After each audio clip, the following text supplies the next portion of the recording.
Pagi itu, seperti biasa aku mengantar suamiku ke kantor sebelum berangkat dinas luar kota. Suamiku akan berada jauh selama beberapa hari. Kami sempat bercakap sejenak di depan pintu, isyarat sederhana yang rutin kami lakukan setiap kali ia akan meninggalkan rumah untuk waktu yang cukup lama. Hati-hati di jalan, ya, kataku sambil merapikan kerah bajunya. Ia tersenyum tipis. Tenang saja, Bu. Aku pasti pulang seperti biasa.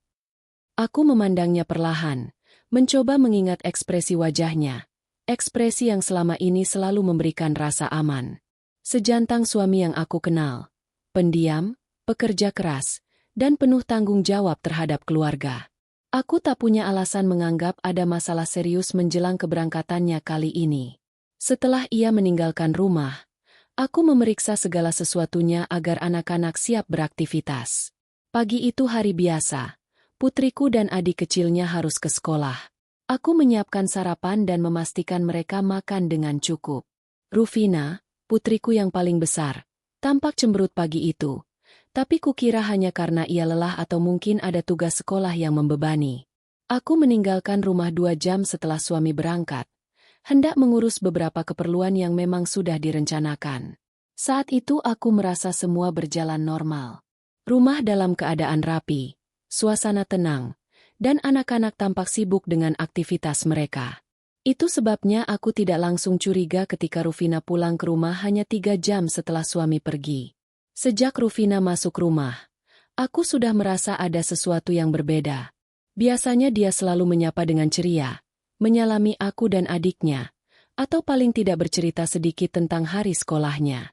Tapi hari ini, pintu rumah dibuka dengan suara pelan, diikuti langkahnya yang tidak berani penuh percaya diri. Aku menoleh dan melihat Rufina berdiri di depan pintu sambil menggenggam sesuatu erat di tangannya. Wajahnya pucat, matanya menghindar, dan bibirnya bergetar kecil. Ada ketegangan yang tidak biasa terpancar dari dirinya. Rufina, kenapa cepat sekali pulang? Apa ada sesuatu? Tanyaku dengan penuh perhatian, mencoba menyembunyikan rasa khawatir yang mulai mengambil ruang di dadaku. Dia tak segera menjawab. Tangan kecilnya memegang erat kotak hitam, sebuah alat pemutar rekaman kecil yang biasa kami gunakan untuk menyimpan kenangan suara keluarga. Aku penasaran, tapi juga mencoba menahan diri agar tak membuatnya kaget. Bu, aku takut. Suaranya hampir berbisik, hampir tak terdengar. Aku segera memanggilnya duduk di sofa. Kamu takut apa, Rin? Ceritakan pada ibu. Tidak apa-apa. Matanya mulai melembab dan air mata menetes perlahan di pipinya. Dalam isak tertahan, ia membuka mulut dan berkata, "Waktu ayah baru berangkat, ada suara-suara di rumah. Suaranya bukan seperti biasanya, Bu. Aku dengar ayah marah besar, dan bukan hanya marah biasa." Hatiku tiba-tiba berdetak lebih kencang. Aku mencoba menenangkan diri agar bisa mendengarkan dengan baik apa yang sebenarnya terjadi. Kamu dengar suara apa? Ceritakan semuanya, sayang. Rufina merogoh genggamannya dan mengeluarkan kotak rekamannya. Ini, aku merekamnya. Bu, aku tidak sengaja menyalakan alat ini di ruang tamu dan aku menangkap suara ayah. Tapi suaranya, bukan suara ayah yang ibu kenal. Aku mengambil kotak itu dengan tangan sedikit gemetar. Mengapa putriku merekam suara ayah? Dan apakah yang sebenarnya terjadi saat aku tak ada? Pikiran itu memenuhi kepalaku. Aku memutuskan untuk tidak langsung memutar rekaman tersebut. Melihat ketakutan putriku membuatku berpikir bahwa apapun yang ada di dalam rekaman itu benar-benar buruk dan mungkin terlalu berat untuk aku hadapi sekaligus. Aku harus mendengarkan dengan kepala dingin. Rufina, ibu akan dengerin nanti, ya. Sekarang kamu ceritakan bagaimana awal semuanya sampai kamu merasa takut. Rufina menghela napas panjang dan mulai bercerita dengan suara lirih. Setelah ayah pergi, aku di ruang tamu sambil mengerjakan PR. Tiba-tiba aku dengar suara keras dari kamar ayah. Awalnya aku pikir itu suara televisi atau sesuatu yang biasa. Tetapi kemudian suaranya berubah menjadi sangat marah. Ayah berteriak-teriak, memukul-mukul sesuatu. Aku takut. Aku bahkan dengar ayah bilang kata-kata yang kasar. Bu, aku takut sekali. Aku mendengarkan dengan seksama. Pikiran berputar mencari jawaban. Selama ini aku tahu suamiku memang kuat dalam pekerjaannya, kadang keras kepala. Tapi tidak pernah sekalipun aku berpikir ia akan meledak seperti itu di rumah. Dan apalagi di depan anak-anak kami. Rufina, apakah kamu dan adik sudah aman? Tanyaku segera. Hatiku teriris oleh kekhawatiran yang jelas tergambar di wajah putriku. Awalnya kami bersembunyi di kamar tidur kecil. Bu. Adik menangis. Aku juga menangis. Tidak tahu harus berbuat apa. Aku takut itu akan terjadi lagi. Makanya aku ambil rekaman itu supaya ibu tahu. Suaranya parau dan matanya kini membasahi pipi. Aku ingin ayah berubah. Bu. Aku takut kalau ibu tak tahu apa yang sebenarnya terjadi. Aku meraih tangan putriku. Mencoba menyampaikan ketenangan yang susah aku cari dalam diriku sendiri. Ibu akan urus ini. Rin. Ibu janji. Tidak ada yang akan membahayakan kamu. Ya? Putriku mengangguk pelan. Tapi aku tahu ketakutan itu belum hilang. Aku sendiri mulai merasa ada beban berat yang tidak bisa aku abaikan. Apa yang selama ini terjadi dalam keluargaku saat aku tidak berada di rumah? Kukira suamiku pergi dinas hanya sejenak, meninggalkan rumah dalam keadaan aman. Tapi sekarang, aku menghadapi kenyataan lain. Ada sesuatu yang selama ini tersembunyi di balik pintu rumah kami, menyimpan luka dan ketakutan yang tak pernah aku lihat. Aku berdiri, menatap keluar jendela rumah. Langit pagi cerah tak mampu menghapus awan gelap dalam pikiranku. Aku sadar hari ini bukan sekadar hari biasa. Hari ini aku harus menemukan kebenaran, demi putriku dan keluargaku. Di kejauhan, suara burung bernyanyi. Tapi di dalam rumah ini, ada ketegangan yang sulit diungkapkan dengan kata-kata. Aku tahu, hari-hari ke depan akan sangat berbeda. Aku harus kuat. Untuk mereka.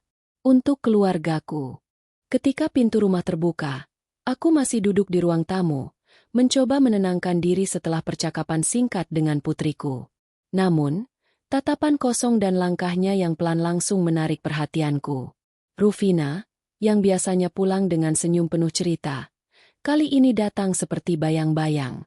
Tidak ada sapaan riang, tidak ada cerita tentang hari sekolah, hanya keheningan yang menusuk hatiku. Aku langsung berdiri dan melangkah ke arahnya. Rufina, kamu kenapa? Kenapa datang cepat sekali? Apa ada sesuatu yang terjadi?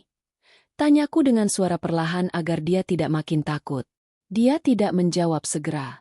Matanya menunduk dan tangannya menggenggam sesuatu erat. Aku mengenali barang itu, sebuah alat pemutar rekaman kecil dengan ukuran yang ringkas.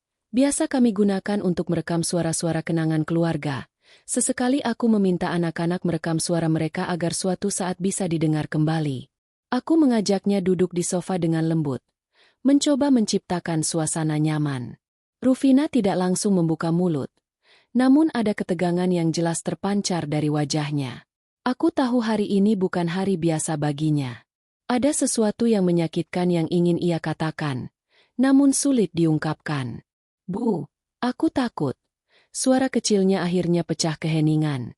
Suara itu lirih, hampir seperti ingin disembunyikan. Aku memegang tangannya erat, mencoba memberikan keberanian padanya. Ceritakan pada ibu, tidak apa-apa, kataku. Rufina menarik napas dalam-dalam, lalu mulai mengisahkan perlahan. Suara yang diucapkannya bergetar dan air matanya mulai membasahi pipi. Setelah ayah pergi tadi pagi, aku di ruang tamu, sedang mengerjakan PR. Aku merasa ada sesuatu yang tidak biasa. Lalu aku mendengar suara keras dari kamar ayah. Suara teriakan, bentakan yang tidak pernah aku dengar sebelumnya. Aku tersentak. Suami yang selama ini ku kenal tidak pernah memukul atau berteriak pada kami. Ia memang tegas, tapi tidak sampai membuat anak-anak takut. Pikiran itu membuat dada ini terasa sesak. Waktu itu aku takut. Bu. Aku takut sampai aku nyalakan alat rekam ini secara tidak sengaja. Aku tidak bermaksud merekam, tapi aku ingin ibu tahu apa yang berlaku di rumah saat ibu tidak ada. Aku memegang alat rekam itu dan melihatnya. Sebuah kotak kecil hitam yang sederhana, tapi sekarang rasanya berat sekali. Kenapa kamu tidak langsung bilang pada ibu waktu itu? Tanyaku. Rufina menggeleng pelan. Aku takut, Bu. Takut kalau ayah marah lagi dan kami tidak aman. Aku tidak tahu apa yang harus kulakukan. Jadi aku simpan rekaman ini. Aku merasakan beban berat yang tak tertahankan antara aku dan putriku. Selama ini, kami hidup dalam suasana yang selalu terasa aman. Aku mungkin terlalu sibuk di luar, membangun karir, mengontrol rumah tangga dengan rutinitas, hingga lupa memperhatikan hal-hal kecil yang ternyata membawa luka dalam bagi anak-anak. Aku mengambil nafas dalam-dalam dan berkata, kalau begitu, Ibu akan dengarkan rekaman ini sekarang. Kita harus tahu apa yang sebenarnya terjadi. Dengan hati-hati, aku memutar alat itu, lalu dekatkan pada telinga. Suara yang keluar membuat hatiku nyaris berhenti berdetak. Suara laki-laki marah. Suaranya kasar dan penuh ancaman. Ada bentakan yang menyakitkan, bukan hanya kata-kata yang keras, tapi juga suara benda yang dipukul. Suara berat dan teriakan itu sangat berbeda dari suamiku yang selama ini aku kenal. Aku menatap Rufina yang kini hampir menangis. Ini suara ayah? Tanyaku. Dia mengangguk pelan. Matanya penuh air. Iya, Bu. Aku tidak bisa bayangkan ayah bersuara seperti ini. Aku meletakkan alat rekam, lalu menarik Rufina dalam pelukan hangat. Ibu janji akan cari tahu apa yang sebenarnya terjadi. Tidak akan ada yang membuat kalian takut di rumah. Perlahan, air mataku ikut menetes. Rasa bersalah dan kekhawatiran mendalam membuatku merasa gagal menjadi ibu yang memperhatikan. Setelah memastikan Rufina lebih tenang, aku duduk di ruang tengah, mencoba menyusun pikiran. Aku mulai mengingat kembali beberapa hal yang selama ini aku abaikan. Suami memang sering pulang larut dan terlihat penat. Tapi aku menyangka itu semata karena pekerjaannya yang berat. Aku tak pernah membayangkan jika sesungguhnya ada sesuatu yang jauh lebih gelap terjadi di dalam rumah kami saat aku pergi. Saat itu, Rufina duduk di sampingku, sesekali menghapus air matanya dengan lengan baju. Ia tampak lelah bukan hanya karena sekolah, tapi juga karena beban ketakutan yang selama ini dipendam sendirian. Aku tahu, ada sesuatu yang harus segera aku lakukan. Tidak hanya mendengarkan rekaman itu, tapi juga mencari tahu apa yang sebenarnya terjadi di balik pintu tertutup itu. Sosok yang selama ini aku cintai dan percaya, kini berubah menjadi bayangan yang sulit kuhapus dari ingatan. Aku memandang keluar jendela.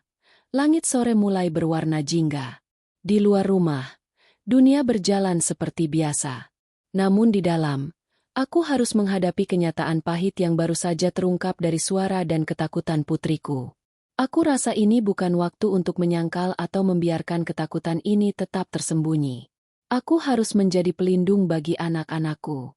Aku harus mendengar lebih banyak lagi dan siap menghadapi apapun. Rufina memelukku erat. Bu, aku takut kalau ayah tidak seperti dulu lagi. Aku mengelus rambutnya pelan. Berjanji pada hati dan pada putriku bahwa aku akan berusaha sekuat tenaga untuk membawa perubahan. Suami yang pergi pagi itu mungkin tidak tahu apa yang sedang kami alami saat dia jauh dari rumah. Dan aku harus menjadi jembatan agar keluargaku tetap utuh dan aman. Hari itu berakhir dengan hati yang gentar. Tapi aku merasa tekadku sekeras baja. Untuk putriku, untuk anak-anakku, dan untuk keluargaku. Aku harus tahu apa yang sebenarnya terjadi dalam rumah ini. Bukan hanya sebagai istri, tapi lebih dari itu, sebagai seorang ibu yang melindungi. Setelah Rufina tertidur dengan wajah yang masih menunjukkan bekas ketakutan dan kelelahan, aku duduk sendiri di ruang tamu, menyalakan kembali alat pemutar rekaman yang ia bawa. Suasana rumah yang tadi penuh keheningan kini menjadi saksi bagaimana aku harus menghadapi kenyataan yang tak pernah kubayangkan sebelumnya. Aku menekan tombol play, dan suara yang keluar begitu jelas. Suara laki-laki yang kukenal sebagai suamiku, namun tidak pernah kudengar dengan nada seperti itu. Suaranya penuh kemarahan, hampir berteriak dengan nada yang kasar dan mengintimidasi. Dalam rekaman itu terdengar suara benda yang dipukul dengan keras, suara teriakan yang menusuk, dan kalimat-kalimat kasar yang membuat jantungku berdegup kencang tanpa henti. Apa ini? Pikirku dalam hati sambil menatap rekaman dengan tangan gemetar. Aku mencoba mengenali setiap kata, setiap nada yang keluar. Suara itu hampir tidak dapat dipercaya berasal dari pria yang kujadikan seorang ayah dan suami. Ada jeda dalam rekaman. Kemudian terdengar suara anak kecil yang menangis. Suara yang sangat lirih, rapuh dan penuh ketakutan.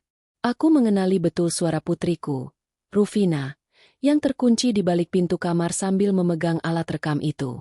Tangisan yang tak berani kuabaikan menyayat hatiku. Aku segera mematikan rekaman untuk mengumpulkan kembali napas yang tercekat.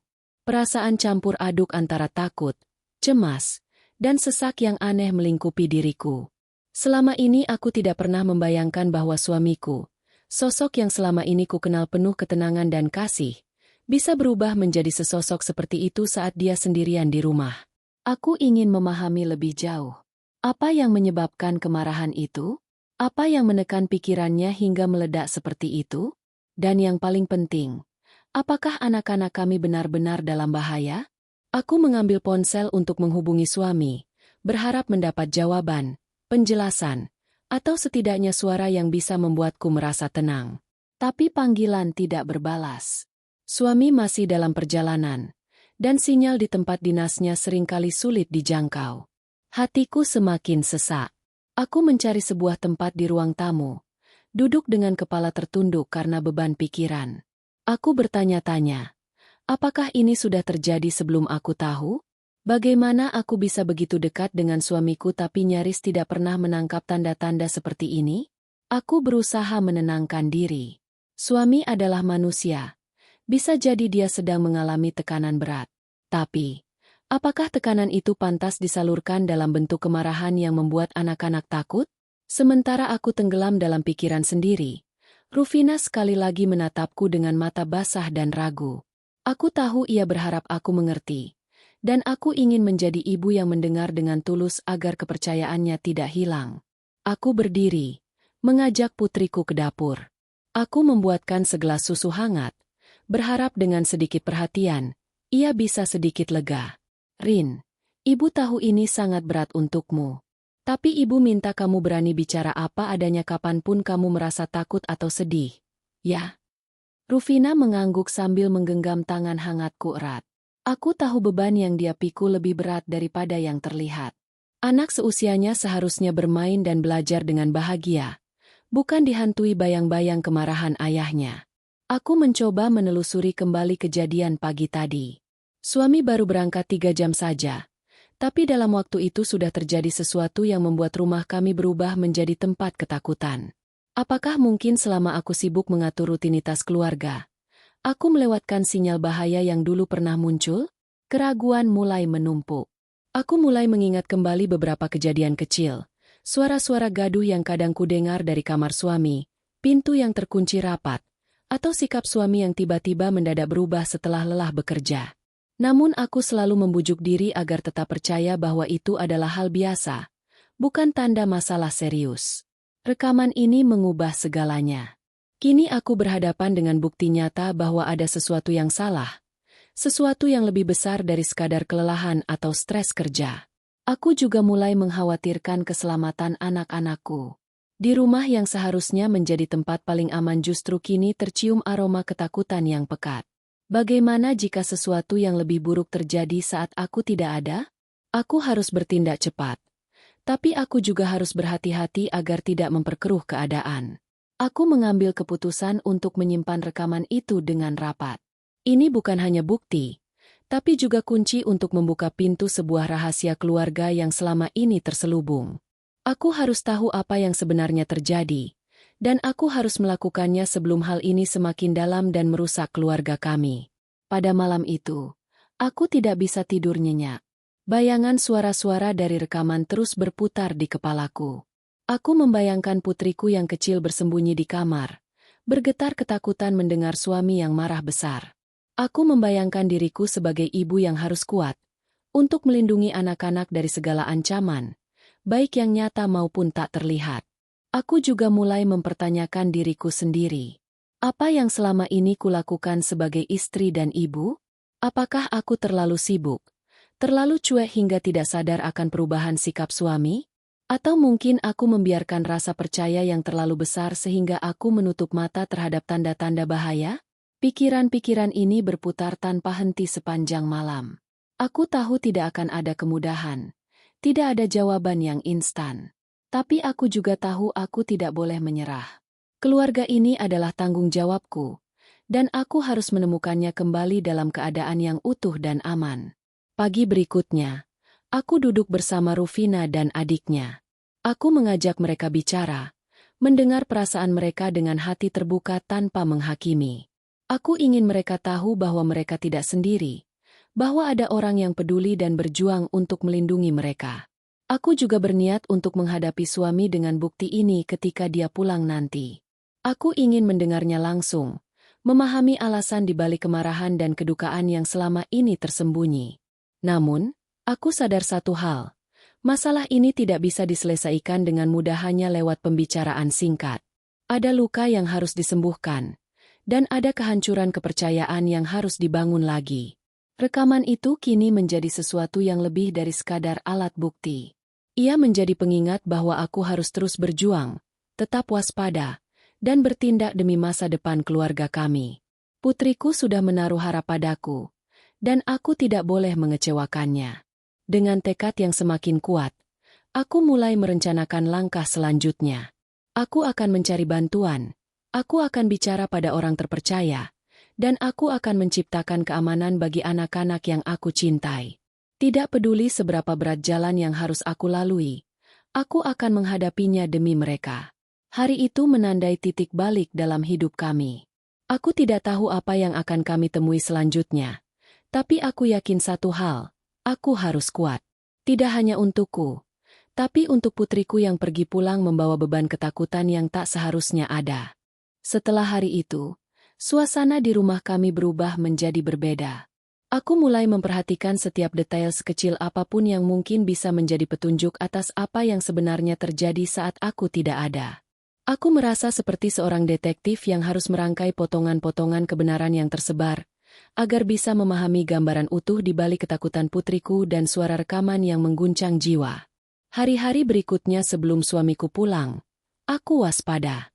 Aku lebih sering ada di rumah, mengamati lingkungan sekitar dengan mata yang kini tajam mencermati perubahan perilaku. Aku berusaha mendengarkan setiap suara, memperhatikan pola tingkah laku anak-anak yang kadang seolah membawa pesan tersembunyi yang selama ini luput dari perhatianku. Putriku, meski usianya baru belasan tahun, tampak seperti digerus oleh ketakutan yang makin dalam. Dia terkadang melamun tiba-tiba, menghindari kontak mata, dan lebih sering berdiam diri tanpa alasan jelas. Kadang bukannya senyum cerianya yang biasa, ia malah terlihat tertekan dan siaga, seperti menantikan bencana yang belum pasti datang. Aku mengambil waktu khusus untuk mengajak Rufina berbicara panjang lebar, mencoba membongkar lebih banyak dari apa yang tersembunyi di balik kesunyian dan air matanya. Rufina, aku tahu kau takut dan sedang menanggung beban yang berat. Tapi ibu di sini, dan kita harus bicara jujur agar semua masalah bisa segera selesai. Kataku sambil menatap matanya yang basah. Dia mengangguk, kemudian mulai memberanikan diri berbagi.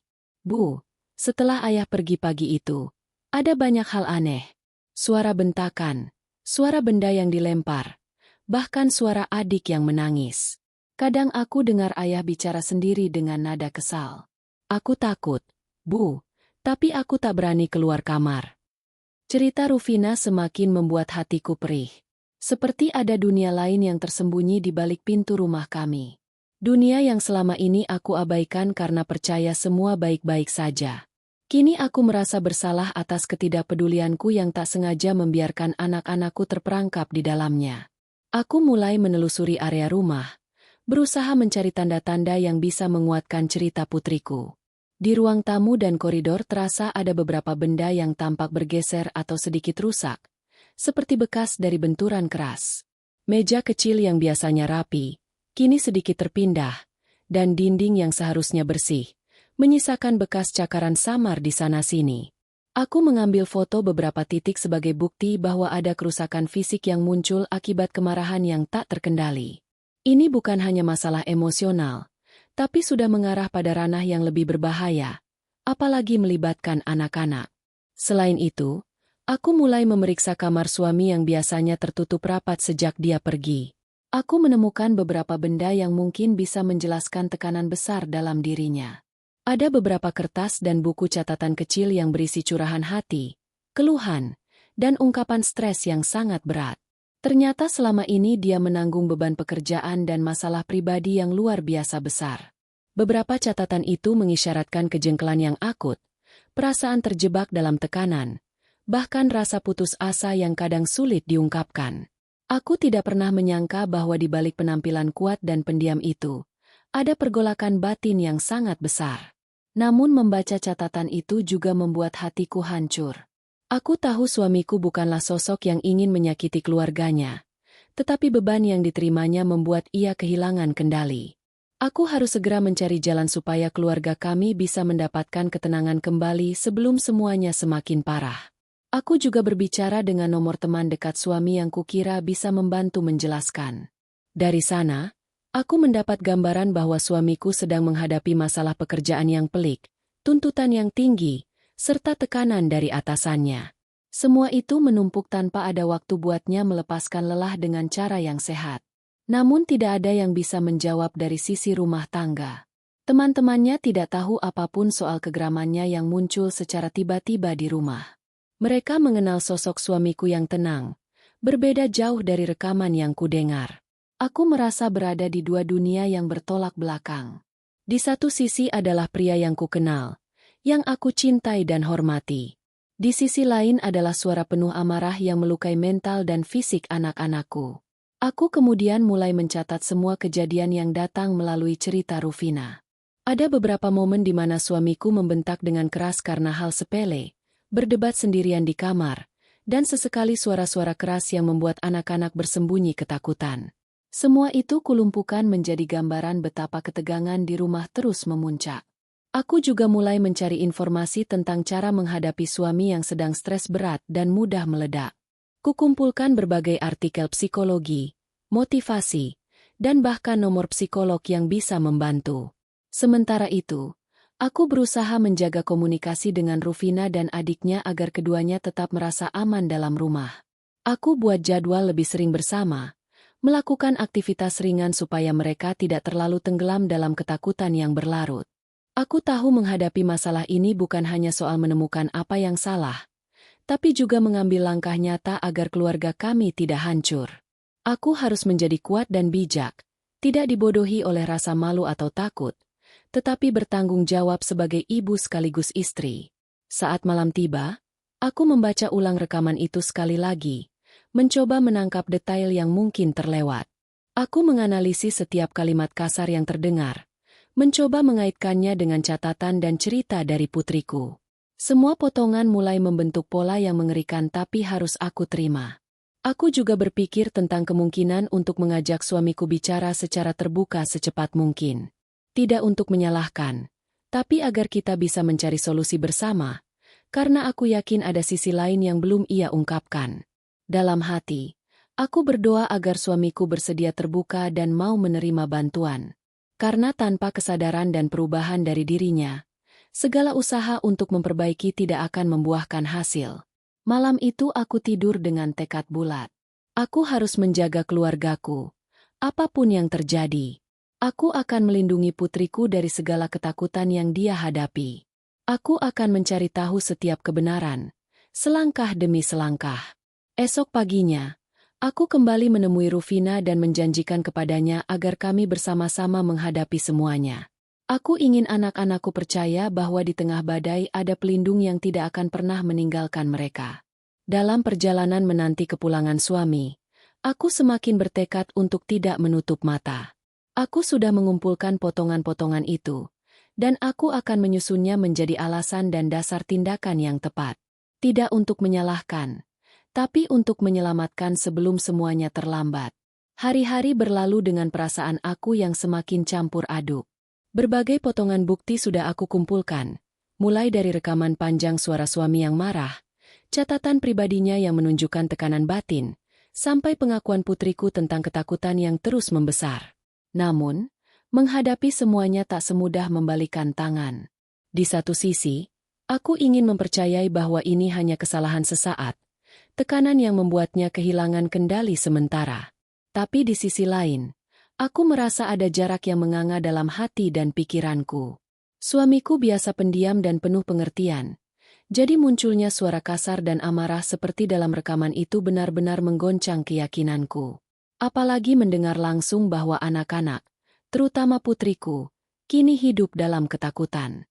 Aku berusaha mencari titik terang, mencoba memahami apakah semua ini bisa berubah atau malah menjadi awal kehancuran yang tak terbendung. Setiap hari aku mencoba menghubungi suami melalui telepon, pesan singkat, atau video call. Aku ingin mendengar suaranya, melihat ekspresi wajahnya, mencari tanda apakah ia sadar akan dampak emosional yang ditinggalkannya di rumah. Sayangnya, komunikasi kami jauh dari lancar. Kadang panggilan dijawab dengan suara berat yang mengisyaratkan kelelahan. Kadang tidak diangkat sama sekali. Aku merasakan jarak yang semakin terasa nyata. Di rumah, putriku tetap tidak seperti biasanya. Malam-malamnya diisi dengan mimpi buruk dan tangisan pelan. Aku mencoba menjadi ibu yang sabar dan penuh perhatian, memberikan rasa aman di tengah badai yang terjadi. Tapi bagaimanapun juga aku merasa gagal. Putriku tidak pernah seketakutan itu sebelum ini. Aku tidak pernah bayangkan suatu hari anakku menggenggam erat sebuah rekaman suara suamiku yang membuatnya takut setengah mati. Suamiku memang sosok pekerja keras dan perfeksionis. Tapi aku juga tahu dia punya hati yang hangat dan sayang keluarga. Lantas, mengapa semua berubah begitu drastis? Aku mencoba meyakinkan diri bahwa ada tekanan besar dari luar yang membuatnya frustasi hingga meledak. Aku coba melihat sisi manusiawinya, berusaha mengerti bahwa manusia bisa salah dan stres bisa membuatnya berubah. Tetapi setiap kali aku memikirkan rekaman itu, rindu dan cinta yang aku punya seperti tertambat pada keraguan yang dalam. Apakah aku salah selama ini? Apakah aku menutup mata pada sisi kelam yang tak terlihat? Pertanyaan itu terus membayangi. Aku juga mulai mencari tahu lebih dalam tentang tanda-tanda seseorang yang sedang mengalami stres berat dan kemarahan yang tidak terkontrol. Aku membaca artikel, buku psikologi, bahkan mulai menghubungi beberapa konselor keluarga untuk mendapatkan saran. Aku tahu aku tidak bisa menyelesaikan ini sendiri. Masalah ini lebih besar dari kemampuanku dan butuh penanganan profesional agar rumah tangga kami baik-baik saja kembali. Namun, aku juga takut akan konsekuensi dari membuka fakta ini lebar-lebar. Bagaimana jika suamiku tidak mau berubah? Bagaimana jika masalah ini berujung pada perpisahan atau keretakan yang lebih dalam? Aku merasa berada di persimpangan jalan yang penuh ketidakpastian. Tuhan, aku hanya ingin keluargaku kembali seperti dulu. Aku ingin melihat senyum putriku tanpa beban. Ingin mendengar tawa suamiku yang biasanya menenangkan. Tapi kenyataannya jauh dari harapan. Aku harus menghadapi kenyataan bahwa mungkin kami sudah sampai pada titik di mana kami butuh perubahan besar. Suatu sore, aku mencoba mengajak Rufina bicara jujur tentang perasaannya. Rin, bagaimana perasaanmu setelah kemarin aku dengar rekaman itu? Apakah kamu masih merasa takut? Tanyaku lirih. Dia menatapku dengan mata sayu dan berkata, "Iya, Bu, aku masih takut. Aku takut ayah akan marah lagi, takut aku tidak bisa melindungi adik, dan takut kalau ibu juga tidak bisa menjaga kami." Kata-kata itu menusuk hatiku dalam-dalam. Aku tahu aku harus melakukan sesuatu. Bukan hanya berdiam diri dan berharap masalah ini akan hilang sendiri. Anak-anakku butuh rasa aman yang nyata, bukan sekadar janji yang kosong. Aku mulai menyusun rencana. Pertama, aku akan menunggu kepulangan suami untuk bicara secara langsung, dengan bukti rekaman dan catatan yang sudah kukumpulkan. Aku ingin dia tahu bahwa aku peduli, bukan memusuhi. Aku ingin kami bisa berkomunikasi secara terbuka, mencari solusi bersama, karena aku percaya setiap orang bisa berubah jika diberi kesempatan dan dukungan yang benar. Kedua, aku akan mencari bantuan terapi keluarga. Setidaknya, ada pihak ketiga yang bisa membantu kami mengurai benang kusut emosional ini tanpa saling menyalahkan. Ketiga, aku akan menjaga anak-anak dengan ekstra perhatian. Aku akan buat rumah tetap menjadi tempat yang aman untuk mereka. Sebuah benteng dari segala kekerasan dan ketakutan yang mungkin terjadi. Namun di balik semua itu, aku tetap bergulat dengan perasaan takut kehilangan sosok yang aku cintai selama ini. Aku takut kalau masalah ini terlalu besar untuk diselesaikan dalam waktu singkat. Dan aku takut kalau setiap langkah justru akan memperburuk keadaan. Ada malam-malam ketika aku termenung sendiri, terjebak antara harapan dan ketakutan. Aku bertanya pada diri sendiri, apakah aku kuat menjalani semuanya? Bisakah aku menyelamatkan keluarga ini dari jurang yang semakin dalam? Namun satu hal yang pasti, aku tidak akan menyerah. Demi anak-anakku, demi keluarga kami, aku akan berjuang tanpa kenal lelah. Meskipun terkadang aku merasa rapuh, aku tahu kekuatan seorang ibu tidak pernah habis begitu saja. Dalam lelap malam, aku berdoa kepada Tuhan agar memberikan kekuatan dan petunjuk. Aku berharap suamiku sadar bahwa kemarahan bukan jalan keluar dan anak-anak butuh kasih sayang, bukan ketakutan. Meski aku berusaha mempercayainya, aku tetap merasa ada jarak yang sulit ditembus. Aku memendam keraguan, tapi juga berusaha menerima bahwa setiap manusia punya sisi gelapnya. Kini yang aku butuhkan adalah kejujuran, agar kami bisa berjalan kembali berdampingan. Babak baru dalam keluarga kami sudah dimulai. Aku berharap perjalanan ini akan membawa kami pada titik yang lebih baik, bukan ke jurang kehancuran. Hari-hari setelah aku menyimpan rekaman dan berbagai potongan bukti, aku mulai menjalani fase baru dalam hidupku sebagai istri dan ibu. Tekadku untuk memahami apa yang sebenarnya terjadi di balik amarah suamiku tidak pernah surut. Aku merasa seperti sedang menguak sebuah luka lama yang tersembunyi di balik kesunyian dan kesibukan rumah tangga kami selama ini. Aku mulai menata ulang ruang kerja suamiku yang selama ini jarang aku sentuh. Kamar itu selalu tertutup rapat, dan aku baru kali ini berani membuka lemari serta laci-lacinya dengan hati-hati, berharap menemukan sesuatu yang bisa menjelaskan kenapa dia berubah drastis seperti ini. Apa yang selama ini disimpannya dari kami?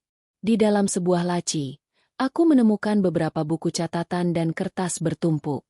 Hari demi hari, aku duduk membacanya dengan jari gemetar dan hati yang berat.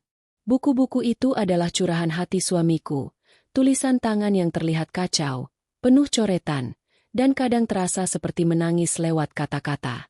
Dalam sana tertulis segala tekanan dan kemarahan yang selama ini dia rasakan, tapi tidak pernah berhasil dia ungkapkan secara langsung kepada keluarga. Aku membaca kalimat-kalimat panjang tentang beban pekerjaan yang luar biasa, tuntutan yang terus meningkat, dan rasa frustasi yang mulai menenggelamkan semangatnya. Suamiku menulis tentang rasa terasing di tempat kerja, tentang konflik dengan atasan, dan tentang bagaimana dia merasa tidak dihargai meski sudah berusaha sekuat tenaga. Yang paling menyentuh adalah ungkapan rasa kesepiannya di rumah. Suami yang selama ini kukira kuat ternyata sering merasa sendiri, bahkan terkadang merasa bahwa aku dan anak-anak lebih dekat dengan dunia kami daripada dengan dirinya sendiri. Ada rasa putus asa yang pekat dalam tulisannya, seolah ia terperangkap dalam ada dan tiada. Aku merasa terpukul membaca itu. Semua tanda-tanda itu belum pernah terekspresikan secara langsung, tapi sudah bersemayam di dalam hatinya lama sekali. Kesunyian yang kami anggap biasa justru menjadi pintu masuk kemarahan yang kini berubah menjadi ketakutan bagi anak-anak kami. Aku mulai menyadari bahwa selama ini aku terlalu sibuk menjaga penampilan keluarga yang rapi dan sempurna di luar, sampai lupa menggali inti masalah yang ada di dalam. Aku terlalu percaya pada kata-kata, baik-baik saja, dan menganggap segala sesuatu hanya masalah kecil yang bisa diselesaikan kemudian. Sekarang, aku paham bahwa ada luka lama yang tumbuh diam-diam, semakin membesar tanpa pernah disembuhkan. Luka itu adalah akar kemarahan dan ketakutan yang kini merusak ikatan keluarga kami. Aku mengambil waktu untuk merenung. Aku berpikir tentang bagaimana kami bisa sampai pada titik ini. Aku mulai mengingat kembali momen-momen kecil yang dulu dianggap normal tapi sekarang terasa penting. Momen suami pulang larut malam dengan wajah muram, momen dia terdiam lama tanpa bicara, momen-momen ketika dia tenggelam dalam pikirannya sendiri dan menghilang seperti sosok asing. Aku bertanya pada diriku sendiri, apakah aku telah menjadi istri yang buruk karena tidak menangkap tanda-tanda itu lebih awal? Apakah aku terlalu cepat menilai bahwa suami hanya sedang lelah kerja? Semua pertanyaan itu mengguncang perasaanku, memaksa aku untuk menerima kenyataan yang tidak mudah. Setelah menyelesaikan bacaan di buku catatannya, aku memutuskan untuk mencari cara membantunya keluar dari lingkaran stres dan tekanan yang menyiksa. Aku mulai mencari informasi tentang terapi, konseling, dan cara-cara menolong seseorang yang terperangkap dalam tekanan mental. Aku menyusun rencana agar ketika suamiku pulang, kami bisa duduk bersama dan aku bisa tunjukkan bahwa aku tahu apa yang sedang ia alami. Aku ingin menjadi pendamping, bukan musuh, yang memberikan dukungan dan bukan tambahan beban. Aku juga memutuskan untuk mencari pertolongan profesional. Aku menghubungi seorang psikolog keluarga yang memiliki reputasi baik untuk memberi nasihat. Aku tahu ini bukan hanya soal suami, tapi soal seluruh keluarga agar bisa hidup dengan lebih damai dan bahagia. Sementara itu, aku berusaha menjaga hubungan dengan putriku. Aku beritahu dia bahwa aku sedang berusaha memahami ayah dan berjuang untuk melindunginya. Aku ingin dia tahu bahwa ketakutan dan luka yang dialaminya akan aku perjuangkan agar segera hilang. Aku juga mulai melibatkan adik Rufina dalam rutinitas yang lebih hangat dan penuh kasih sayang, agar ia tidak merasakan ketegangan yang mungkin menyebar dari rumah. Aku ingin rumah tetap menjadi tempat yang aman dan nyaman bagi anak-anak, meski badai sedang melanda di balik pintu tertutup. Hari-hari berlalu dengan aku menjalani peran ganda, sebagai istri yang penuh perhatian dan sebagai ibu yang melindungi anak-anak dari rasa takut. Aku menyiapkan sambutan dengan harapan yang tinggi ketika suamiku pulang nanti. Aku ingin mengajak dia untuk mulai membuka diri dan mencari solusi bersama. Namun hatiku juga tidak bisa menyangkal rasa takut yang dalam. Aku takut suamiku menolak bantuan dan malah makin menjauh. Aku takut luka lama itu terlalu dalam untuk sembuh cepat. Aku takut kalau semua yang aku lakukan tidak cukup. Tetapi aku bertekad untuk tidak menyerah. Aku ingin mengubah luka lama itu menjadi titik awal penyembuhan. Aku ingin mengembalikan rumah kami menjadi tempat yang penuh cinta dan ketenangan. Aku ingin anak-anakku tumbuh tanpa bayang-bayang ketakutan. Aku menatap jendela rumah saat malam mulai menjelang. Di luar sana, dunia berjalan sebagaimana mestinya. Tapi di dalam rumah kecil kami, aku tengah belajar menguak sebuah luka lama yang selama ini tersembunyi, berharap di balik luka itu ada harapan dan kesempatan baru yang belum sempurna, tapi patut diperjuangkan. Itulah babak baru dalam hidup kami. Pengakuan akan kesakitan yang selama ini terpendam dan usaha keras untuk merajut kembali kebahagiaan dan kedamaian keluarga yang hampir terpecah. Hari-hari sebelumnya diwarnai ketidakpastian, kecemasan, dan janji-janji dalam hati. Kini, waktu yang aku tunggu tiba hampir juga bersamaan dengan kepulangan suamiku. Aku tidak bisa lagi menunda langkah yang selama ini aku pikirkan berhari-hari. Aku harus mengambil keputusan berat, mengumpulkan keberanian untuk menghadapi kenyataan dan membuka percakapan yang aku tahu akan sangat menentukan nasib keluarga kami. Malam itu, udara di luar terasa dingin dan sunyi, tapi di ruang tamu rumah kami kepalaku penuh dengan berbagai pikiran yang bergejolak. Aku duduk di sofa, memegang alat rekam yang selama ini menjadi saksi bisu kemarahan ayah dan ketakutan putriku. Alat yang membuatku bertekad harus menguak kebenaran demi kebaikan keluarga, walau konsekuensinya mungkin berat. Aku memikirkan langkah demi langkah yang harus kulakukan. Pertama, aku harus menyambut suami dengan tenang, mengingat dia baru pulang dari tugas dan mungkin masih membawa beban berat. Aku tahu dia tidak akan mudah membuka diri, apalagi untuk hal-hal yang menyakitkan. Tapi aku harus menunjukkan padanya bahwa aku siap mendengar dan berdiskusi dengan kepala dingin. Aku juga ingin melindungi putriku dan adiknya, agar mereka merasa tetap aman dan rumah tetap menjadi tempat pelabuhan tanpa badai.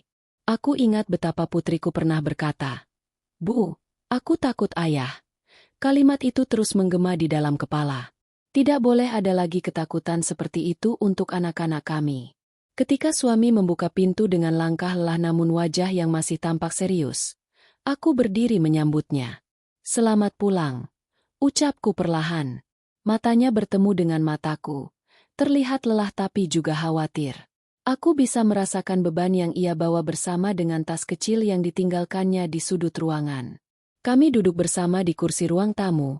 Aku menyodorkan alat rekam dan sedikit catatan yang selama ini aku kumpulkan.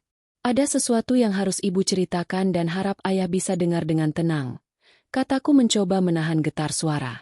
Suamiku menatapku. Diam. Menunggu aku melanjutkan. Aku mulai dengan menceritakan kejadian ketika putriku pulang dengan wajah takut, tentang rekaman yang ia bawa, dan dialog yang sudah aku lakukan dengan anak-anak.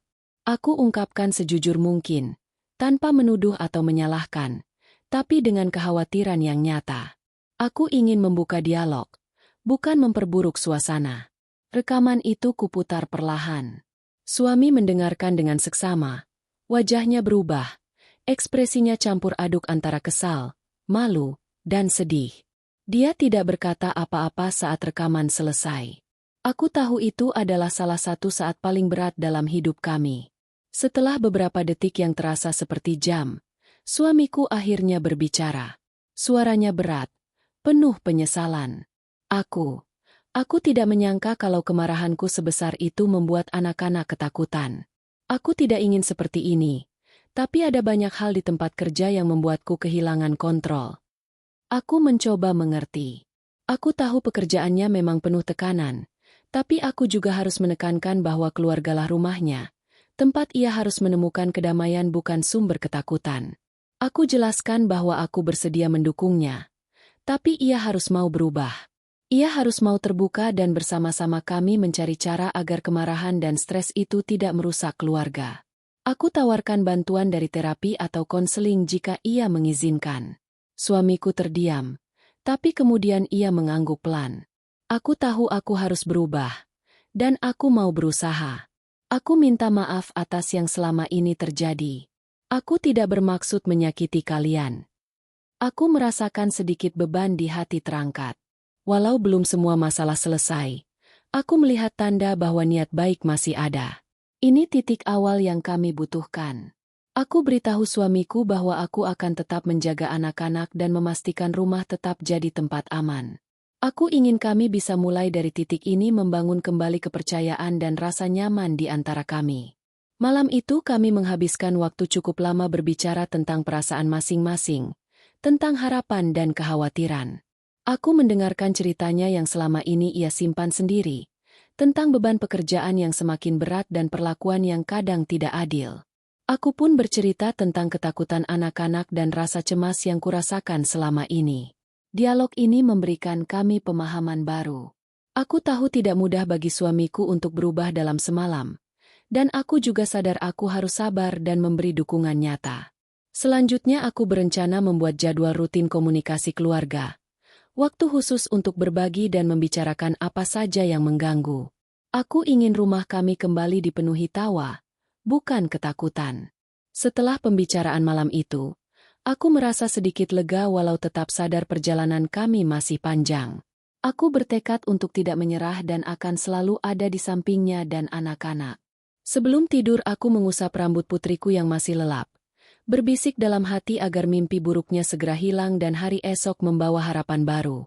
Aku percaya bahwa dengan keputusan berat yang kami ambil hari ini, keluarga kami akan perlahan menemukan jalan menuju kebahagiaan dan kedamaian yang kami rindukan. Suamiku pulang di sore hari yang berangin. Aku sudah menyiapkan diri sebaik mungkin untuk menghadapi momen yang selama ini aku takutkan. Menghadapi suami yang baru saja kembali dari dinas bukan sekadar bertemu seperti biasanya, tapi harus membuka luka lama demi kebaikan keluarga kami. Mataku menatap pintu saat suamiku melangkah masuk. Tubuhnya tampak lelah. Raut wajahnya kusut dan perlahan mulai mengendur ketika ia melihat aku dan anak-anak menyambutnya. Lalu, aku membawanya duduk di ruang tamu. Suasananya cukup hening, tapi penuh dengan ketegangan yang tak terlihat.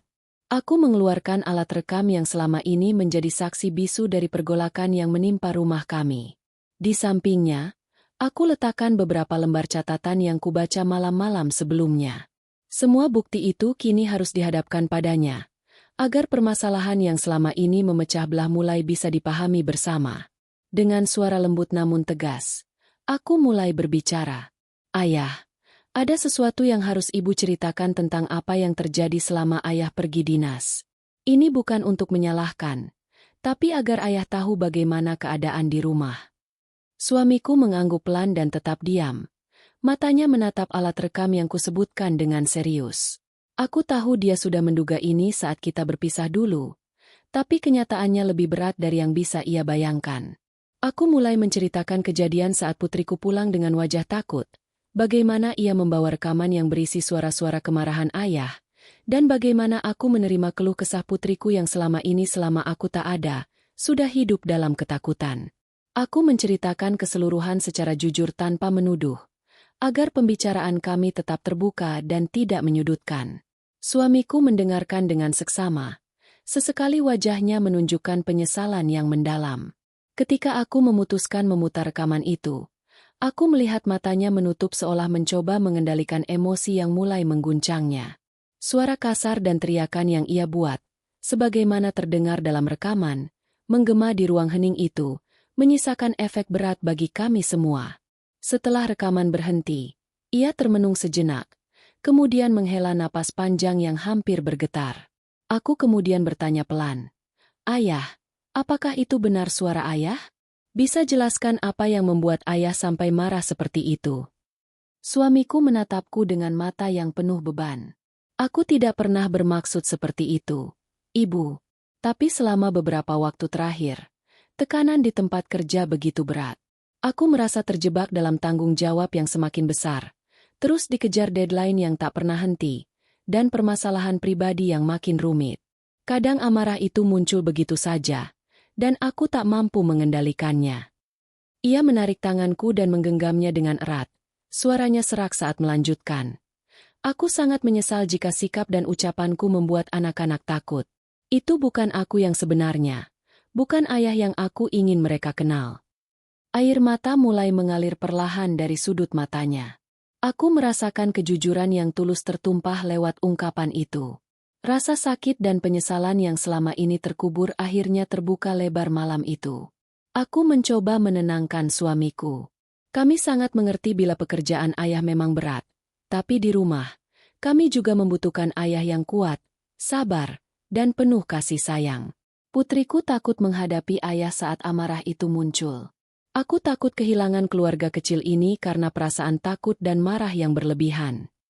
Suamiku mengangguk, memperketat pegangan tanganku, dan dengan suara hampir berbisik berkata, "Aku mau berubah, Ibu. Aku tidak mau terus seperti ini.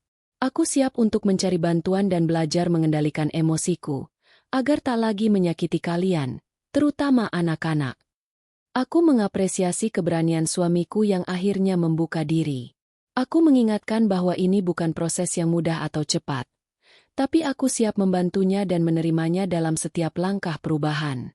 Kami pun mulai membicarakan langkah konkret yang harus diambil. Aku mengusulkan untuk berkonsultasi dengan terapis keluarga agar kami bisa mendapat panduan profesional dalam mengatasi masalah kami. Aku juga ingin suamiku memiliki ruang sendiri untuk melepaskan dan mengelola stres tanpa harus mengorbankan keluarganya. Sambil mendengarkan ide dan harapanku, suamiku menyinggung betapa ia juga membutuhkan dukungan agar tidak terasa sendirian dalam menghadapi tekanan. Kami berdua sepakat bahwa komunikasi harus dibuka lebar agar tidak ada lagi rahasia atau ketakutan yang menjerat kami. Malam itu kami duduk lama berbicara dari hati ke hati. Aku berbagi kekhawatiran dan harapanku. Ia berbagi beban yang selama ini dipendam dalam diam. Pertukaran kata yang jujur ini terasa seperti awal babak baru dalam kehidupan kami. Aku juga menyampaikan bahwa aku akan lebih sigap mendukung anak-anak, memberikan mereka ruang untuk berani berkata jujur tentang apapun yang mereka rasakan. Kami ingin mereka merasakan rumah sebagai pelabuhan yang aman dan penuh cinta, bukan tempat sumber ketakutan. Seiring malam makin larut, suasana jadi lebih ringan. Aku melihat senyum kecil yang mulai menyelinap di wajah suamiku, senyum yang sudah lama hilang diterjang badai stres dan kemarahan. Itulah harapan kecil yang selama ini kupertahankan. Mungkin tanda bahwa keluarga kami masih bisa diperbaiki. Sebelum berpisah ke kamar masing-masing, suamiku memeluk aku dengan erat, berbisik, "Terima kasih, Ibu, sudah sabar dan mau bertahan. Aku berjanji tidak akan mengecewakan kalian." Aku merasakan air mataku mengalir dalam pelukan itu, campuran antara kelegaan, haru, dan tekad bahwa kami harus menjalani proses ini bersama. Malam itu, aku berdoa panjang, mengharap kekuatan untuk suamiku, anak-anak, dan diriku sendiri. Aku ingin rumah kami menjadi tempat yang penuh damai kembali, jauh dari bayang-bayang amarah dan ketakutan. Aku juga sadar bahwa perubahan ini baru permulaan. Kami masih punya banyak pekerjaan rumah untuk memperbaiki luka bersama. Tapi setidaknya malam ini, kami sudah memulai langkah penting itu. Dengan kejujuran dan niat yang tulus, aku yakin kami bisa melalui masa-masa sulit ini dan menemukan kembali kebahagiaan yang pernah kami miliki. Pagi itu terasa berbeda. Aku bangun lebih awal, menyiapkan sarapan untuk keluarga dengan hati yang penuh harapan meski sisa kecemasan masih tersisa di ujung pikiran. Setelah beberapa malam penuh pembicaraan dan pengakuan, aku merasa ada ruang baru di antara kami, seolah ada secercah cahaya yang berhasil menembus kegelapan. Putriku, yang selama ini membawa beban ketakutan di pundaknya, kali ini tampak sedikit lebih cerah. Aku melihatnya tersenyum pelan saat duduk di meja makan, menandakan ada perubahan kecil namun berarti. Aku merasakan bahwa berkat keberanian dan kejujuran kami, dia mulai merasakan aman kembali. Suamiku juga menunjukkan niat kuat untuk berubah. Aku tahu ini bukan hal yang mudah baginya. Perjalanan memperbaiki diri dan rumah kami akan melelahkan dan penuh rintangan. Namun, komitmennya untuk belajar mengendalikan emosi dan tekanan membawa angin segar bagi keluarga kami. Hari-hari selanjutnya diisi dengan perubahan kecil tapi konsisten. Kami menjadwalkan waktu khusus untuk berbicara tanpa gangguan, meminta bantuan psikolog keluarga, serta saling membuka perasaan dan keinginan masing-masing dengan jujur. Tidak ada lagi kesunyian yang memisahkan kami. Aku juga lebih sering mengajak anak-anak melakukan aktivitas positif bersama, dari sekadar bercengkrama hingga keluar rumah untuk berlibur singkat. Hal itu membantu mengikis rasa takut yang selama ini menumpuk dalam diri mereka. Namun, aku sadar proses ini tidak akan selesai dalam hitungan hari atau minggu. Kami masih harus berjuang menghadapi masa lalu yang belum tuntas dan menghindari jatuh ke pola lama. Ada hari-hari ketika kesabaran diuji, ketika suamiku kembali merasa tertekan dan moodnya sulit terkontrol. Aku belajar menerima bahwa perubahan adalah proses, bukan hasil instan. Di balik semua itu, aku merasakan kekuatan baru dalam diriku sebagai ibu dan istri. Aku lebih tegar, penuh pengertian, tapi juga berani berkata tidak jika situasi tidak sehat muncul. Perlahan aku membentuk benteng pelindung untuk anak-anakku agar mereka tak lagi menjadi korban amarah atau ketakutan. Aku percaya, selama ada komunikasi yang terbuka, kesadaran, dan kemauan untuk berubah, kami akan bisa bangkit. Keluarga kami masih bisa menjadi tempat yang penuh kasih, tempat di mana setiap anggota merasa dihargai dan aman. Suamiku pun mulai mengikuti konseling dan belajar teknik mengelola stres. Aku siap mendampinginya, memberinya ruang dan waktu. Aku juga tak lupa menjaga diriku sendiri, memastikan agar aku tetap kuat dan waras untuk mendukung keluarga. Putriku kerap berkata, "Bu, aku senang ayah mulai berubah. Aku ingin rumah kita selalu bahagia." Kata-katanya menguatkan tekadku, bahwa setiap langkah ini punya makna yang jauh lebih besar dari sekadar memperbaiki hubungan suami istri. Ini tentang masa depan anak-anakku, tentang rumah yang benar-benar menjadi tempat pulang yang hangat dan penuh cinta. Walau perjalanan kami masih panjang dan penuh tantangan, malam ini aku bisa tidur dengan hati lebih tenang. Aku bersyukur, karena dari kegelapan yang dalam, kami mulai menemukan cahaya kecil yang bisa tumbuh menjadi sinar yang menghangatkan semua. Ini adalah awal baru kami. Berat, tapi penuh harapan.